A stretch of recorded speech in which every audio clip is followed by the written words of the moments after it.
we think about the call center environment, and we know that many times within the contact center or call center, when you're talking to people, there's going to be a lot of ways they're going to get to you. Some of the ways they're going to get to you is because that's the only option you give them, right? I give you a phone number, you call me.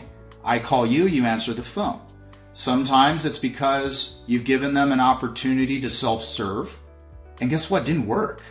So they need you. Or maybe what they need via self-service isn't there, so they have to go to you, and that's the only option to serve them. But sometimes, right, we all have experienced it ourselves.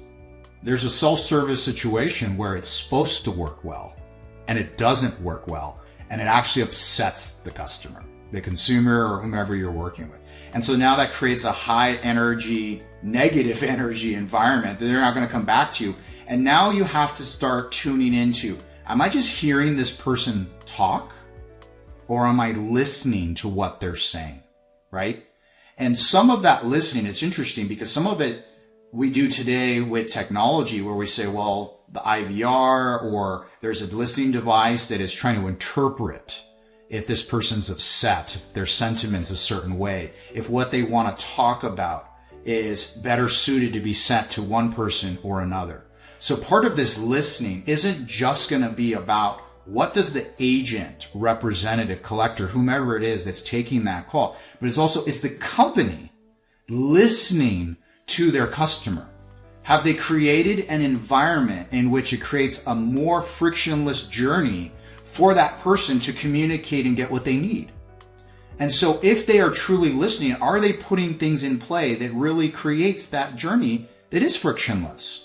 Does it help them become more successful? And in the end, it helps the agents become more successful. Because if I have less calls coming into an agent where someone is upset because their IVR is horrible, because their self-service tools break down and don't work, because their chatbot doesn't do anything that they want, or their website doesn't have any good information, whatever it is, then you are less likely to have agents now have to come in and feel that pressure.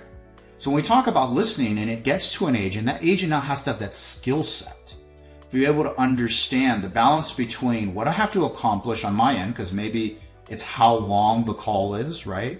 How many times the person come in, right? Is it first call resolution? After this call, am I going to get a good score, right? Am I getting a good CSAT out of this? There's all these pressures coming in that make that moment. And sometimes that one moment's that first impression that person needs to say, I don't want to do business with you anymore. Or I want to go tell everyone in the world how much I hate you because this experience was horrible. So we go back to listening in the call center. The individual has to be able to balance, how do I make sure that I get a good outcome?